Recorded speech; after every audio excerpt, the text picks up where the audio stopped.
All right, we're back again. Yep. And this time we're going to talk about Easter and the challenges that step families have around it and some things you can do to make it easier. My favorite part of Easter is remembering the commercial where... The Cadbury Bunny? Yeah. I knew you were going to say that. Thank you, Easter Bunny. Bark, bark. Well, we know that holidays in general, regardless of what it is, can be a challenge in step families. Mm-hmm. Because of custody schedules, especially with Easter, because Christmas is always December 25th. Yeah. Halloween's always October 31st. Mm-hmm. July 4th, July 4th. Easter changes. Huh? I said in the States. In the States. But Easter changes. Uh-huh. And even if you have a every other weekend schedule, mm-hmm. maybe you have every other week that includes a weekend, but every other weekend you have that kid, right? Yep. But it falls on the other parent's time. Hopefully in your court paper, somewhere it addresses Easter. If you have a court paper. Mm-hmm. That court paper should say, to be fair under normal circumstances, that Easter is rotated between the two houses. Yep. So every other year, I would have Jackson. Every other year, his dad would. Yep. Okay. That seems fairly easy. Well, it kind of is. Because now there's a lot of nuances. So if I'm not getting my kids this year, you have yours. Mm-hmm. What do we do? Vice versa. What do we do? Mm-hmm. Do you celebrate Easter another day with your kids? Yeah. Or even crazier, what if you have like half days? Like right. We had that at Christmas. Yeah. Like, okay, you get them up until noon, and then I'll get them from noon to 6. Yep. Or something like that. So one of the things you have to do is figure out what's going to work for you. Right. And sometimes that means Easter is not celebrated on Easter. Mm-hmm. It might mean that you do Easter the day before, or right. the day after, or the week after. Mm-hmm. Or you might have to do it early in the morning or late in the evening. Right. Heck, we're doing Easter at your mom's the week after. Mm-hmm. Just because we couldn't get everybody together the other weekend. Yeah, and that has nothing to do with blended families. No. It's just somebody's going to be out of town. Yeah. Yeah. And so it does. It just complicates things. If your court papers say to alternate Easter, do it. The reason I say that is because there has been a situation that I have witnessed very closely where one parent said, I don't care anything about Easter. You can always have Easter. Awesome. Until they repartnered, not remarried, repartnered. And that person had a kid. And that person had their kid every Easter. So all of a sudden, the bio parent that didn't care about Easter wants the kid for Easter. Yep. But you set a precedence. Right. Big mess. Always follow the court order. Even if you don't like it, it makes your life easier. Okay, we're not going to get off on that tangent. Yep. Let's go. All right. So then, don't rush me. You're stressing me out today. Bio parents, the first year I didn't have Jackson for Easter, it was sad. It made me sad. But it's like the first year I didn't have him for Christmas. It was sad. And I realized it didn't have to be celebrated that day. So even before you, I had to celebrate things differently. Mm-hmm. And after you, I had to adjust that again to fit y'all's schedule. Mm-hmm. What if for Easter, my tradition with Jackson was to get up and hide Easter eggs and he finds his basket. Okay. Your tradition was you didn't do that. You waited till the Easter evening. And after Easter dinner, y'all gave Easter baskets. Yep. How do you handle that situation? Because I feel, in our situation, I feel outnumbered because more of your family's here. Sure. And that's who the Easter dinner is going to be with. Mm-hmm. So in that case, I think you should just do whatever my family does. Don't worry about it. Of course. So see, but also here's the thing, is I could be upset about it and we could argue about it and it's not going to help. Nope. And David could be a smart aleck like he just was, and he could go, well, my family outweighs we took a vote. All of my family outweighs your one belief. Right. That's right. That's right. So what we could do is that Easter morning, I could leave Jackson a note that said, the Easter bunny was running late today. Mm-hmm. I'll see you tonight. Or something like that. Yep. Now, I will say, my son never believed in the Easter bunny or Santa or anything like that. So these are hypothetical situations. But that's the way to do it. Right. I mean, people do the elf on the shelf. You can find creative ways to do things. Mm-hmm. And then you've got, well, I normally spend $20 on Jackson for an Easter basket. Mm-hmm.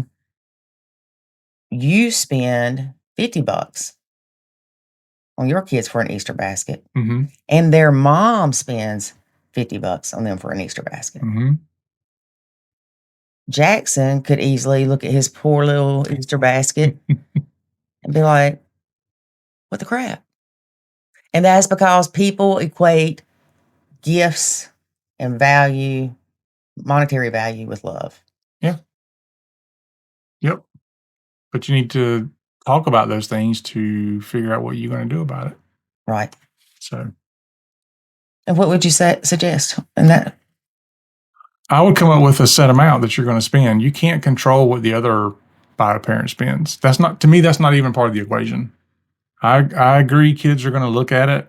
There's nothing you can do about that. What if my ex decided to spend $1,000?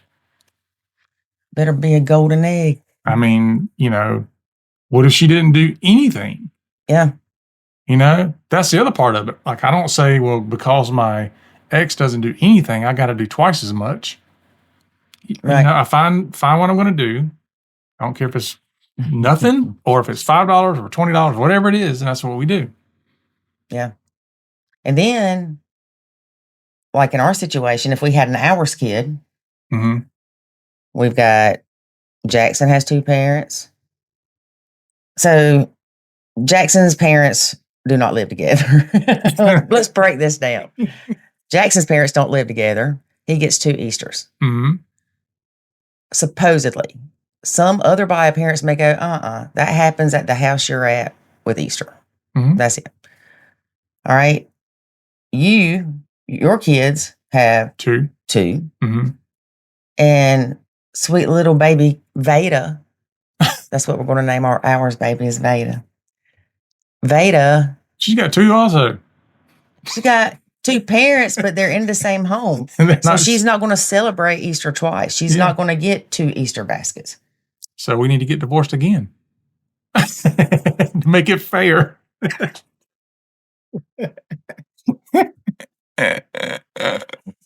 All right. That's all I got to say. No, what you do, and I think that's probably one of the quickest lessons that stepkids will learn. Mm-hmm. Life is not fair. Yeah. And they need to learn, why are you laughing? Because I'm funny. They need to learn that life isn't fair. And yes, stepkid gets to go on 2 vacations. Stepkid gets 2 Easter baskets. Stepkids, whatever. But that kid gets both their parents in the same home. Now, I know they do not look at that as a plus. But it's a good way to teach them that things aren't always fair. Mm-hmm. Right? Yeah. All right. So what can we do to make things smoother? Skip Easter. David, Easter is a very important holiday to a lot of people. Skip all holidays. Out of all the holidays, I don't feel like that Easter is the Hallmark holiday. Now, it is commercialized with the Easter bunny and the candy and whatever. Mm-hmm. But I think that's one that you shouldn't just dismiss, David. Yeah, David. Next. I'm struggling today. But it is important to talk to your partner about these things prior to them happening. Yeah, not the night before. That's not prior. Mm-hmm.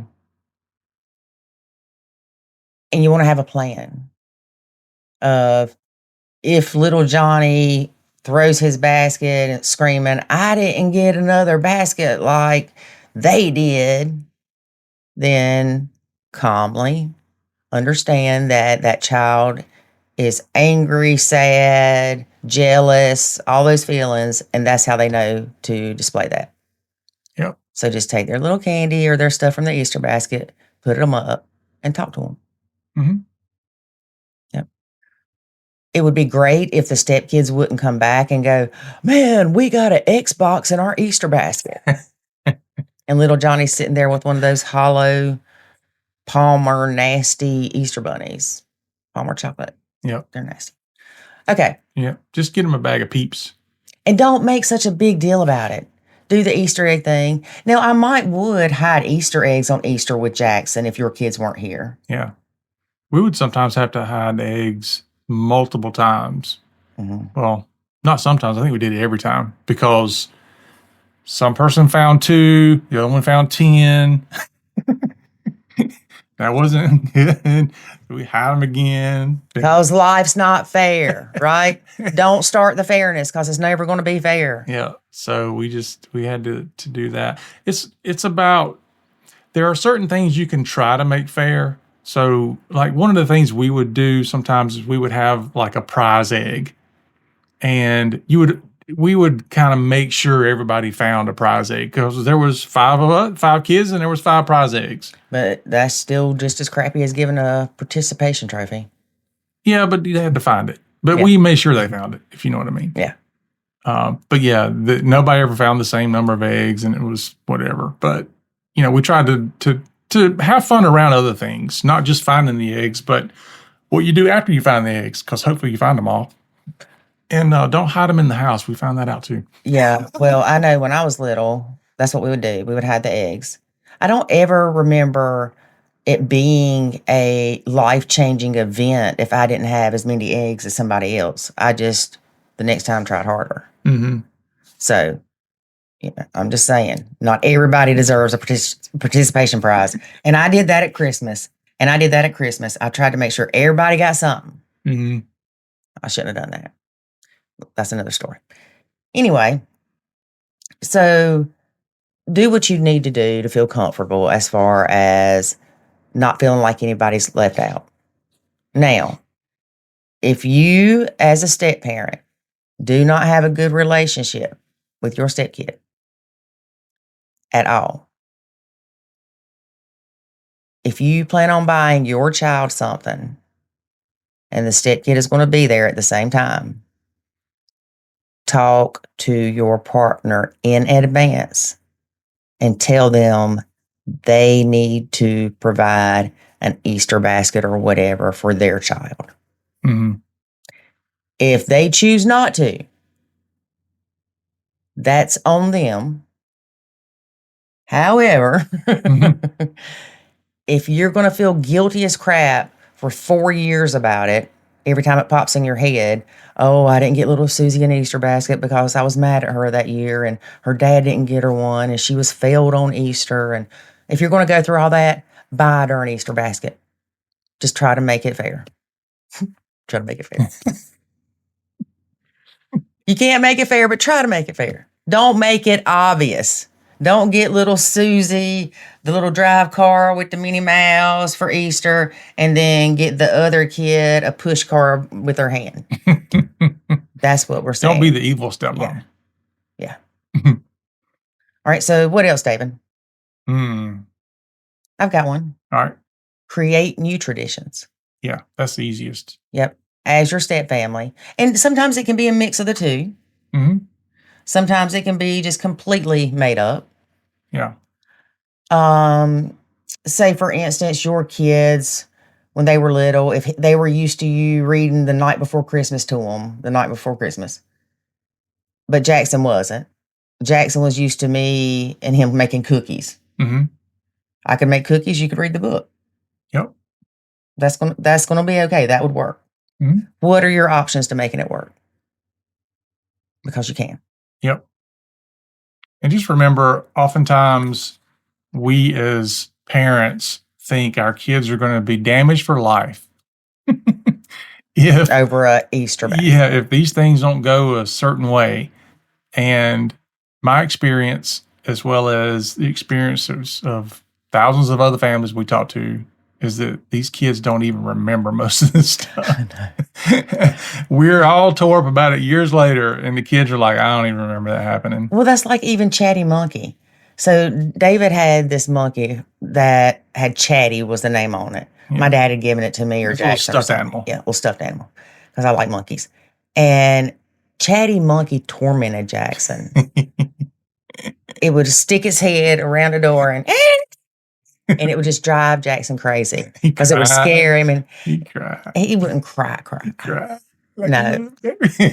And so Chatty Monkey would also be like, I'm going to eat my breakfast before you, and all this. Anyway, he was a horrible little monkey.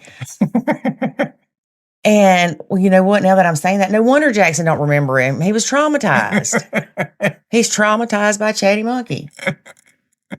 And it's your fault. Maybe so. And I think you beat him up with Chatty Monkey. I probably did. That's probably why my son does not remember Chatty Monkey. So anyway, I didn't realize he was traumatized over that. But I was going to say there are times that I bring up things to Jackson and he's like, I don't even remember that. And I'm thinking, how could you forget? Yeah. Well, it's like one of the ones we talk about often is the Chatty Monkey was funny too. The birthday cake. So there was the birthday cake incident. Birthday gate. Birthday gate. Talk about birthday gate. Basically, it boiled down to Jackson had... I'm a bad mama. Jackson had 2 different birthday cakes. 2 different Spider-Man cakes. One was the... Yeah, one was the black Spider-Man and one was the regular Spider-Man. Right. And anyway, one of his friends basically said, cut that one first. And so we did. And Jackson was all upset because he didn't get to pick which Spider-Man cake got cut first. Well, what really happened was that child Levi was standing there and the window was open. Jackson was on the back porch with the other kids. It was crazy. It was crazy. We had a house full of kids. Even other people's kids were here. Mm-hmm. And I went to cut the cake and I was like, which one do you think we should cut? And he told me. And Jackson didn't say anything, but later, and until this day, I hear about I let Levi choose which birthday cake to cut. And he heard me, which means that I could have found him and asked him. And that has since turned into, with David's help, that not only did I let Levi choose which birthday cake to cut first, I also let him open Jackson's presents. That did not happen. But when Jackson's older, he's going to have heard that enough to where he's going to think that's what really happened. Yeah. Also, remember, if you're trying to build a bond with your stepkid and it's not going to be through how much you give them for Easter. An Easter basket isn't going to determine if you have a good or bad relationship with them. Unless, here we go with that again, unless you're blatantly unfair. Yeah. So here's a pro tip. If you're in the position where you can do something good for your kids and have the step parent who may not yet have a great relationship with your kids, if you want to give them kind of a pat on the back, kudos, then one thing you can do is you go out, like for example, I'd go out and I'd buy the candy or the basket or the whatever, and then I would give them. You did that? I'm saying hypothetically. Okay. And then I would give them to Lori, and I would say, for example, call the kids down or in the room and give them these baskets from us or from you or whatever the case might be. What you're doing though is you're just tying something that's a positive interaction for the kids to the step parent, and you're the mediator, kind of. Right. Yeah. And so that's helpful. And also, you can tell me which candy bar whoever likes the best. Right. And it's just find something small like that. Spend $10. So that's a way that you can create a positive interaction tied that to the step parent that they may not have a good relationship with. And, Right. and we did that. I did that often.